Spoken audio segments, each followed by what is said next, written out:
جو بات مولانا فرما رہے تھے اس کو میں ذرا اور وضاحت کے ساتھ عرض کر دوں. فرض عین والی بات، بچوں کا دینی تعلیم حاصل کرنا فرض عین ہے. جتنا ضروریات دین میں ہیں، ضرورت ہے دین کے لیے، اتنا فرض عین ہے.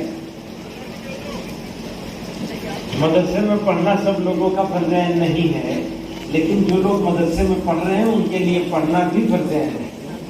مدرسہ چلانا بھی فرض عین ہے، کیونکہ مدرسہ نہیں چلے گا تو فرض عین والا کام بچوں تک پہنچانے والے لوگ کون ہوں گے، کون پہنچائے؟ اس لیے مدرسہ بھی فرض عین ہے. اسے فرض کفایہ مدرسے کو نہیں کہہ سکتے. پڑھنے والے بچوں کے بارے میں کہا جا سکتا ہے کہ تم پڑھو گے یا تم پڑھو گے، تمہارے لیے فرض کفایہ ہے، تم نہیں پڑھو تو کوئی بات نہیں. لیکن مدرسہ چلانا تو فرض عین ہے، کیونکہ اسی کے ذریعے سے فرض عین والا کام ہوگا. لیکن بدقسمتی سے یہ احساس بہت شدت سے ہم لوگ گھر میں اندر ہیں کہ احساس کی کمی ہے، فکر کی کمی ہے. یعنی وہ لوگ جو تیار ہو گئے اس کام کے لیے، یہاں میں دیکھ رہا ہوں الحمدللہ نوجوان فضلاء کی بڑی تعداد ہے، اور مستقبل تو آپ ہی لوگوں کے ہاتھ میں ہے، اور آپ کو قائدانہ کردار ادا کرنا ہے. اور صرف مکتب میں نہیں، معاشرے میں بھی. اگر مکتب چل رہا ہو تب بھی کام ختم نہیں ہوتا. اتفاق سے مکتب بھی نہیں چل رہے ہیں. ایک اور بات ہے، بات بار بار کہی جا رہی ہے، منظم مکاتب کی، خود کفیل مکاتب کی. یعنی والدین میں یہ جذبہ پیدا کرنا، اس جذبے کو پیدا کرنے کی کوشش کرنا کہ وہ بچوں کی دینی تعلیم پر پیسہ خرچ کریں. ایک طریقہ تو یہ ہے کہ آپ نے کہیں سے انتظام کیا، ایک معلم رکھا، اور اس معلم کی تنخواہ اپنے پاس سے دیتے رہے، اور والدین سے یہ کہا کہ اپنے بچے آپ ہمارے مکتب میں بھیج دیجیے، ہم فری میں پڑھا دیں گے. یہ ایک طریقہ چلا آ رہا ہے. مروجہ مکاتب اس طرح بہت چل رہے ہیں. اور جہاں ضروری ہو اتنی بیداری بھی ہم لوگ نہ پیدا کر سکے کہ بچوں کی دینی تعلیم پر لوگ پیسہ خرچ کرنے کے لیے تیار ہوں، وہاں مجبوری میں یہ کیا بھی جا سکتا ہے. لیکن پسندیدہ کیا ہے؟ یقیناً خود کفیل اور منظم مکتب کو قائم کرنا قدرے مشکل ہوتا ہے، تھوڑا محنت طلب ہوتا ہے، لیکن اس کو باقی رکھنا آسان ہوتا ہے. یہ جو 1934 سے دینی تعلیمی بورڈ کا کام چل رہا ہے، پھر 51 میں اس کو ایک نئی شکل دی گئی، پھر 71 72 میں ایک نئی شکل دی گئی، اور تقریباً 20 سال تک اس دینی تعلیمی بورڈ کے صدر مولانا وستانوی صاحب اور جنرل سیکریٹری آل انڈیا مولانا حضرت مولانا ارشد مدنی صاحب رہے. پھر اس کے بعد حضرت مولانا مفتی ابوالقاسم نعمانی صاحب دامت برکاتہم صدر بنائے گئے، اور مفتی سلمان صاحب جنرل سیکریٹری بنائے گئے. تو الحمدللہ اس کی نشست ثانیہ، اور اس بورڈ نے منظم طریقے سے کام کرنا شروع کیا. اب آپ منظم خود کفیل مکتب بنائیں گے اور نظام غیر منظم رکھیں گے تو وہ مکتب منظم نہیں رہ پائے گا، اور جب منظم نہیں رہے گا تو افادیت بھی کم ہو جائے گی. انکار نہیں ہے افادیت سے، دھیان رکھیے گا. مروجہ مکاتب کی افادیت سے بالکل انکار نہیں ہے، لیکن ہمیشہ ضرورت ہوتی ہے چیزوں کو اگلے لیول پہ لے جانے. جیسے مدارس کی بات ہے، کیا ہم لوگ اگر ہم لوگ ایمانداری سے، فکر مندی کے ساتھ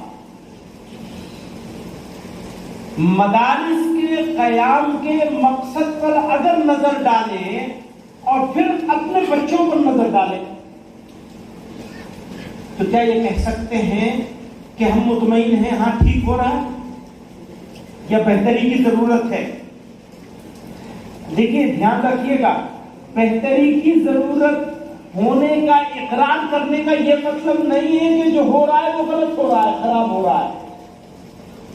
جو ہو رہا ہے اچھا ہو رہا ہے، لیکن اس کو اگلے لیول تک لے جانے کی ضرورت بہرحال ہے، بہرحال۔ اور اگر اس ضرورت کا ادراک نہیں کیا گیا، اگر اس کے اوپر جدوجہد اور کوشش نہیں کی گئی تو خراب ہو جائے گا۔ ابھی تو خراب نہیں ہے، لیکن خراب ہونے سے بچانے کے لیے اس کو مزید بہتر کرنا پڑے گا ہمیں اور آپ کو، یعنی مدارس کی بات کر رہا ہوں۔ یہی حال مکاتب کا ہے۔ آپ نے جو مکاتب قائم کرنے ہیں، جس طرح سے قائم کرنے ہیں، ہم یہ محسوس کر رہے ہیں کہ ہماری توجہ اس طرح سے اس کے اوپر نہیں ہے، تو اس توجہ کو مرکوز کرنے کے لیے مولانا نے یہ بات فرمائی کہ بھائی ہم انبیاء کے وارث ہیں تو ہمارا ہی کام ہے اور ساروں کی فکر کرنا ہمارا کام ہے۔ وہ مولانا ایک بڑا مدرسہ ہے جو شیخ الاسلام رحمۃ اللہ علیہ نے قائم کیا تھا مظفر نگر میں، اس کے محتمم صاحب کہہ رہے تھے ہمیں تو یہی نہیں معلوم کہ ہماری ناک کے نیچے کیا ہو رہا ہے، پڑوس میں کیا ہو رہا ہے، تو ہم نے اپنے پڑوس کو بھی نظر انداز کر دیا۔ تو میں ایک بات کہا کرتا ہوں، اس کو دہرا دوں، وہ یہ ہے ایک مدرسہ ہے ہمارا، زیادہ تر جو لوگ یہاں بیٹھے ہیں ان میں سے اکثریت ایسے لوگوں کی ہے جو مدرسے سے وابستگی یعنی ارباب مدارس ہیں۔ تو ایک مدرسہ ہے اور اس میں 200 بچے پڑھتے ہیں مثلا مثال کے طور پر۔ اب میں یہ کہتا ہوں کہ آپ ایک معاون رکھ لیجئے، کنوینر کہہ دیں، سپروائزر کہہ دیں، جو چاہے کہتے ہیں، یہ لوگ معاون بولتے ہیں۔ دینی تعلیمی بورڈ کا جو اس وقت نظام ہے اس میں معاون بولا جاتا ہے۔ اس کا کام کیا ہوگا؟ مکتب کی فکر کرنا، دوسرا کام نہیں کرے گا، صرف مکتب کے لیے ایک معاون رکھا جائے گا اور اس کو یہ کہا جائے گا کہ آپ کو شروع میں کم سے کم 15 مکتب قائم کرنے ہیں۔ اچھا کہا نہیں جائے گا بلکہ اس کے ساتھ لگ لپٹ کے پیچھے پڑ کے بار بار آ کر جا کر علاقوں میں لے جا کر لوگوں سے متعارف کرا کر مکاتب قائم کروانے کا نظام، یعنی مکاتب قائم کروانے کے لیے تعاون کرنا ہے اس معاون کا، اور پھر اس کو انچارج بنا دینا ہے، ٹارگٹ دے دینا ہے کہ اگلے 3 مہینوں میں یہ ہم نے 10 ہم نے قائم کروا دیے، اگلے 3 مہینوں میں تمہیں 4 اور قائم کرنے ہیں۔ اس طرح ایک معاون کو 40 مکتب تک پہنچنا ہے، وہ سال بھر کا وقت لگے یا 2 سال کا وقت لگے، علاقے کے اعتبار سے اوقات الگ الگ ہوں گے، یا کم سے کم 30 تک پہنچنا ہے۔ تو مدرسے کے اوپر جو بوجھ آئے گا وہ کتنے مکتب کا آئے گا؟ کسی مکتب کا بوجھ نہیں آئے گا۔ یہ کوشش کرنی ہے کہ کم سے کم مالی بوجھ مدرسے کے اوپر آئے۔ مدرسے کے اوپر اگر بوجھ آئے گا تو معاون کا بوجھ آئے گا۔ معاون رکھ دیجیے، ان کا تعاون کیجیے، ان کو دینی تعلیمی بورڈ کی طرف سے باقاعدہ تربیت کا ایک نظام ہے کہ کیسے مکتب قائم کرنا ہے، کیسے والدین کو سمجھانا ہے، محلے والوں کو کہ تمہارے بچوں کی سب سے بڑی ضرورت ہے یہ، مسلمان ہی نہیں رہے گا تو کیا رہے گا، یہ ایمان کا مسئلہ ہے۔ یہ سمجھانا اور سمجھا کر کے ان کو راضی کرنا اور مکتب قائم کروانا، اس میں مدرسہ ان کی معاون کی تنخواہ دے گا۔ اب ہم کیا کہتے ہیں، یہ جتنے مکتب قائم ہوں گے آپ کے معاون کے ذریعے سے وہ آپ کی شاخ ہوں گے۔ جس مدرسے نے معاون رکھا ہے اس مدرسے کی شاخ ہوگا وہ مکتب، تو ابھی 200 ہے، کل کو 400 ہو جائیں گے. یہ اس طرح سے آپ کے زیر انتظام پڑھنے والے بچے 2 حصوں میں ہو گئے. ایک وہ جو مدرسے کی چہار دیواری کے اندر پڑھ رہے ہیں، اور ایک وہ جو مدرسے کی چہار دیواری سے باہر آپ کے زیر انتظام پڑھ رہے ہیں، اس مدرسے کے زیر انتظام پڑھ رہے ہیں. تو 200 سے 400 کرنا کوئی مشکل کام نہیں ہوگا. ان 200 کے اوپر آپ کا خرچہ پورا ہو رہا ہے، ان کے اوپر صرف معاون کا خرچہ ہو رہا ہے. آپ سمجھ رہے ہیں میری بات؟ ویسے اس بات کو اور حضرات بھی سمجھائیں گے. مولانا کہہ رہے تھے ابھی تشکیل کریں، میں نے کہا نہیں، ہمارے حضرت محتمین صاحب دامت برکاتہم تشریف لا رہے ہیں، شام کی نشست میں رہیں گے، تو تشکیل مفتی سلمان صاحب اور مولانا ابو القاسم نعمانی صاحب دامت برکاتہم مل کر کے کریں گے، تاکہ ذرا اور اچھے سے ہو جائے، ٹھیک سے ہو جائے. آپ حضرات کو یہ عزم کرنا ہے کہ آپ معاونین کا انتظام کریں گے اور مدرسے کے زیر انتظام. ایک بات اور کہنا چاہتا ہوں، ہم لوگ سب یہاں جمع ہیں اور بات دینی تعلیمی بورڈ کی کر رہے ہیں، لیکن میں بار بار اس بات کو کہتا ہوں، ہمارا مقصد دینی تعلیمی بورڈ نہیں ہے. ہمارا مقصد مسلمانوں کے بچوں کی نسلوں کے ایمان کی حفاظت ہے. اب وہ کسی بھی ذریعے سے ہو. اگر کوئی ادارہ مثلا دینیات والوں کے ساتھ چلا رہے ہیں، کوئی صاحب، ہو سکتا ہے یہاں موجود ساتھیوں میں سے بھی کچھ لوگ چلا رہے ہوں، اسی کے ساتھ چلاتے رہیے، لیکن اس کو ڈبل کرنے کی فکر کیجیے، بڑھانے کی فکر کیجیے. جو چھوٹ رہے ہیں وہ چھوٹنے نہیں چاہیے. آج ہمارے پاس 8 کروڑ کے قریب، 8 کروڑ سے اوپر، قریب نہیں پلس ہیں، بچے اور بچیاں ہیں جن کو تعلیم دینی ہے. ہم کو کتنے بچے بچیوں تک ہم پہنچے ہوئے نہیں پہنچے، فیصد میں نہیں ہے، ہم پرسنٹیج میں نہیں ہے. اگر 10% بچوں کو پڑھانا ہو تو کتنے ہوتے ہیں؟ 8 کروڑ کے 80 لاکھ ہوتے ہیں. مجھے تو ایسا لگتا ہے کہ شاید سارے لوگوں کا اگر ملا لیا جائے تو شاید 10% تک پہنچیں گے. ساری تنظیموں کا، سارے کام کرنے والوں کا اگر ملا لیا جائے تو 10 کے زیادہ 20% تک پہنچے. 80% کام باقی ہے. آپ تصور کیجئے کتنا بڑا کام باقی ہے. اور جو فکر مند لوگ ہیں دینی تحریکات سے وابستہ، سب کو جوڑنا پڑے گا، سب کو فکر دلانی پڑے گی، سب کے ساتھ جڑنا پڑے گا، سب کو ساتھ لینا پڑے گا، دینا پڑے گا، دونوں کام کرنے پڑیں گے. اگر کمپٹیشن ہوگا، مقابلہ ہوگا، ناپسندیدگی ہوگی، آرا کے اختلاف کو مخالفت بنا دیا جائے گا تو نقصان لوگوں کے ایمان کا ہو جائے گا. میں ایک قصہ سناتا ہوں آپ کو. میں لکھنؤ کے ایئرپورٹ پہ بیٹھا تھا تو سامنے کی نشست پر ایک صاحب داڑھی لگا کے اور پگڑی باندھ کر خوبصورت سا نورانی چہرہ تشریف رکھتے تھے. میں کافی پی رہا تھا، کافی کا شوقین ہوں. تو میں نے کافی جب ختم کری تو میں ان کے پاس ملنے کے لیے گیا. بس سلام مسافہ کرنا مقصد تھا. وہ کھڑے ہونے کی کوشش کرنے لگے، بزرگ آدمی تھے، سفید داڑھی تھی. میں نے ان کو کہا نہیں آپ تشریف رکھیں. ان کا خادم ہٹ گیا، انہوں نے کہا یہاں بیٹھو. میں نے کہا مجھ کو محمود کہتے ہیں، دہلی سے میں رہتا ہوں، اور آپ کو دیکھا تو میں آپ سے ملنے چلا آیا، بس سلام مسافہ کرنے کے لیے. کہنے لگے ہاں میں تو تمہیں جانتا ہوں اور میں سجادہ نشین ہوں فلانے کا چوچا شریف کا. انہوں نے اپنا تعارف کرایا. میں نے کہا حضرت میں تو آپ کو نہیں جانتا تھا، ورنہ میں کافی ختم ہونے کا انتظار نہ کرتا تھا. تو بہت اچھی باتیں کری انہوں نے. میں وہ سب نہیں سناؤں گا آپ کو میرے بارے میں جو انہوں نے کہا. تو میں نے ان کو کہا کہ حضرت یہ تو بتائیے کہ بچوں کا ایمان خطرے میں، ارتداد ہو رہا ہے، ایک اور چیز ہو رہی ہے حضرت، ہمارے اپنے بیچ میں بیٹھے ہوئے لوگ، ان حضرات کی بات نہیں کر رہا ہوں، عمومی طور پر جب ہم لوگوں کے بیچ میں ہوتے ہیں تو ان میں سے جتنے نوجوان بچے بچیاں ہیں ان کی 70 سے زیادہ فیصد بچے بچیوں کے دل میں تشکیل گھر کر چکا. سوالات ہیں اور ہم ان سوالات کو ایڈریس نہیں کر رہے ہیں، ہم دوسری باتوں میں۔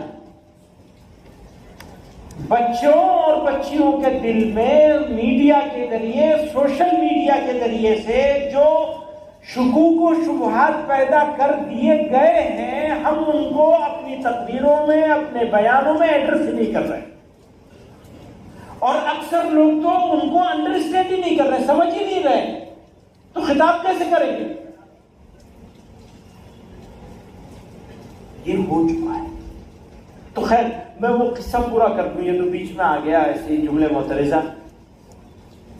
تو میں نے ان سے عرض کیا کہ دیکھیے ایسی صورتحال ہے، بچے بچیاں مرتد ہو رہے ہیں، اور مرتد ہونے کے ساتھ ساتھ یہ بھی ہو رہا ہے کہ یعنی ہم اسی وجہ سے ان کو مرتد ہونا کہہ رہے ہیں، بظاہر وہ مسلمان ہیں، یعنی ارتداد کی طرف جاتے ہوئے اس لیے ہم دیکھ رہے ہیں کہ وہ یہ کہنے لگے ارے بھائی یہ تو بیکار بات ہے، اپنا اپنا ہے سب ہمارا، ہم کون سا غلط کام کر رہے ہیں، یعنی غلط کام کو غلط سمجھنا بند کر دیا ہے۔ تو ایسی صورتحال ہو گئی ہے، تو کچھ فکر کرنی چاہیے۔ تو انہوں نے بتایا میں نے فلاں جگہ مدرسہ قائم کیا ہے، فلاں جگہ وہ ہاسٹل بنایا ہے لڑکیوں کے لیے کسی یونیورسٹی کے پاس۔ انہوں نے بتایا آپ نے جو کام کر رہے ہیں وہ سب بتا بھی رہے تھے، دکھا بھی رہے تھے، اب ان کے خادم سے کہہ کر کے اس پہ ٹیلی فون پر۔ تو میں نے ان سے کہا حضرت آپ ایک کام اور کر لیجئے کہ بچوں کے لیے مکتب بنا لیجئے، اور ہم لوگ ایسی کوشش کر رہے ہیں، ہم آپ کو یہ آفر تو نہیں کرتے کہ ہم آپ کے علاقے میں مکتب بنا لیں گے، کیونکہ اگر ہم جائیں گے مکتب بنانے تو آپ کو ناگوار ہوگا، پر ہم یہ ضرور کر سکتے ہیں کہ آپ کو مکتب کیسے بنایا جائے، اس کا نصاب کیسے تیار کیا جائے، کیسے چلایا جائے، اس کا پورا نظام کھڑا کرنے کے سلسلے میں ہم معاونت کر دیں گے آپ کی، اور آپ بھی چلائیے۔ یہ بات کہنے کا مقصد جو میں آپ کو عرض کرنا چاہتا ہوں یہ ہے کہ اگر کوئی آدمی اتفاق سے دیوبندی نہ ہو اور ایمان اس کا بچ جائے تو بھی ہمارا کام ہو گیا۔ ایمان بچنا زیادہ ضروری ہے اس بات سے کہ کوئی دیوبندی ہو جائے۔ ہاں دیوبندی ہو جائے بہت اچھی بات ہے، لیکن وہ اس سے زیادہ ضروری یہ ہے کہ لوگوں کے ایمان بچانے کی فکر کری جائے۔ تو میں اس بات کو، اپنی بات کو ختم کرنے سے پہلے واپس 3 باتیں عرض کرنا چاہوں گا۔ ایک یہ کہ یہ ہم سب لوگوں کے اوپر فرض عین ہے، یہ کام ہم سب لوگوں پر فرض عین ہے۔ میں یہ بالکل نہیں کہتا کہ آپ اپنا یہ کام بند کر دیں، لیکن ایک وقت ایسا ہوا تھا جب حضرت شیخ الہند رحمۃ اللہ علیہ کے فیصلے سے حضرت شیخ الہند مولانا محمود حسن دیوبندی رحمۃ اللہ علیہ کے فیصلے سے دارالعلوم دیوبند کو کچھ مہینوں کے لیے بند کیا گیا تھا، اور مدرسین کو اور طلاب کو، تلامذہ کو، طلبہ اکرام کو، سب کو ایک ساتھ راجستھان بھیجا گیا تھا، وہ جو شدھی تحریک تھی اس کا مقابلہ کرنے کے لیے، اور اسی میں دعوت و تبلیغ کی تحریک کی بھی بنیاد رکھی گئی اسی زمانے میں۔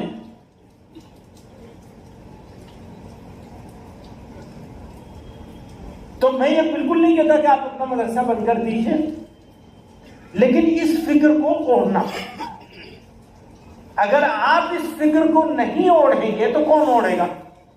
کہیں اور سے تو کوئی آنے والا ہے نہیں، یا ہے کوئی کسی کی طرف سے امید ہے کہ کوئی اور آگے اس کام کو کر لے گا؟ یہ کام تو آپ کو ہمیں ہی کرنا پڑے گا، ہمارے علاوہ کوئی کرنے والا نہیں ہے۔ اللہ تعالیٰ نے ہمیں ہی مسئول بنایا اس کام کے لیے، کریں گے تو کامیاب ہوں گے، نہیں کریں گے تو ناکام ہوں گے۔ یہ بھی بات ہے، کامیابی اور ناکامی اسی کام کے ساتھ ہے۔ مجھے ایسا ہی لگتا ہے، ہو سکتا ہے آپ حضرات کو کچھ اور بھی سمجھ میں آتا ہو، لیکن میری سمجھ میں یہی بات آتی ہے کہ ہمارے پاس ہمارے کاموں میں سب سے ضروری کام یہی ہے کہ ہم اپنے اگلی نسلوں کے ایمان کے تحفظ کی فکر کریں، اور اس کے لیے کوشش اور جدوجہد کریں۔ ہم نے یہ کیا کہ جمعیت علماء کو 5 حصوں میں بانٹ دیا ہے. جمعیت علماء، اب دینی تعلیمی بورڈ کی بات نہیں کر رہا ہوں. دینی تعلیمی بورڈ تو ایک آزاد خود مختار ادارہ ہے. جمعیت علماء اس کی معاون ہے بس. یہ خود اپنے آپ میں ایک انجمن ہے جس کو دینی تعلیمی بورڈ کہتے ہیں. اور اس کے دستور میں ہے یہ کہ دوسرے مسلک کے اور دوسری تنظیموں کے لوگوں کو بھی شامل کیا جانا چاہیے. جو بات میں ابھی عرض کر رہا تھا اس کی تائید، یعنی وہ بات عرض کرنے کا حوصلہ بھی اس لیے پیدا ہوا کہ ہم نے وہ دستور دیکھا ہے. جمعیت علماء کی مجلس عاملہ تھی غالباً، یا دینی تعلیمی بورڈ کی مجلس عاملہ تھی، جہاں بحث میں مفتی سلمان صاحب نے وہ دستور اساسی نکال کے دکھایا تھا کہ دیکھیے اس میں صرف جمعیت کے لوگ نہیں بلکہ دوسرے مسلکوں کے لوگوں کو بھی شامل کرنے کی نیت سے یہ ایک خود مختار ادارہ بنایا گیا ہے، ایک انجمن بنائی. ہاں ہمیں سمجھ میں آ رہا ہے کہ بھائی ضروری ہے مکتب ہونا، بچوں کا ایمان بچانے کے لیے ہونا ضروری ہے. تو جمعیت علماء کے اکابر نے، بزرگوں نے اس کو قائم کیا، اور خواہش یہ ہے کہ یہ اپنے آپ میں انجمن بن جائے اور ریگولر کام کرے. جمعیت علماء کو یہ کام نہ کرنا پڑے، معاونت جمعیت علماء کرے، لیکن جمعیت علماء یہ کام، بہت سارے اور بھی تو کام ہے نا کرنے کے. تو اس لیے دینی تعلیمی بورڈ کو پوری طاقت کے ساتھ اس کام کو اوڑھ لینا چاہیے. ہم نے پچھلے کچھ سالوں میں جمعیت علماء کو 5 زون میں بانٹا ہے، جس میں سے ایک زون یہ ہے جہاں ہم بیٹھے ہیں، اور تقریباً تامل ناڈو چھوڑ کر سارے زون کے لوگ موجود ہیں. اتفاق سے اس زون میں انڈمان نکوبار بھی ہے. تو کہاں ہے مفتی شرف الدین صاحب؟ چلے گئے کیا؟ یہ بھی انڈمان نکوبار سے تشریف لائے. تو آج الحمدللہ میں بہت شکر گزار ہوں مولانا عبد القوی صاحب دامت برکاتہ کا. یہ ہم لوگوں کے لیے ان کا وجود نعمت ہے. اللہ تعالیٰ عمر میں کاموں میں برکت عطا فرمائے. انہوں نے چھوٹوں کی درخواست کو قبول فرمایا اور آپ حضرات کو دعوت دے کے جمع کیا. یہ مجمع مخصوص لوگوں کا ہے. ہم اس بات کا یقین ہے ہم کو انشاءاللہ کہ آج کا ہم لوگوں کا یہاں جمع ہونا، اور یہاں کوئی بھی آدمی دعوت پر نہیں آیا ہے، یہ اقدامی پروگرام ہے. چلے جائیے آپ. یہ اقدامی، جب مولانا صاحب بھی مکے سے رات مکے میں تھے آپ، یہ ماشاءاللہ رات مکے میں تھے مفتی عفان صاحب، اور ابھی ان کو آگے سفر ہے. نہیں ابھی نہیں تشکیل کریے. ارے وہ پھر تشکیل کی وہ ہوا نکل جائے گی، بات مانیے. اچھا بھائی یوں کہہ رہے ہیں، ان کی بات تو ماننی پڑے گی. ویسے بھی کالا چشمہ لگا رکھا ہے ابھی. تو وہ یہ بتائیے، یہ کہہ رہے ہیں کہ تشکیل کر لیں ابھی کچھ مدرسے. یہ تشکیل کا مطلب یہ ہے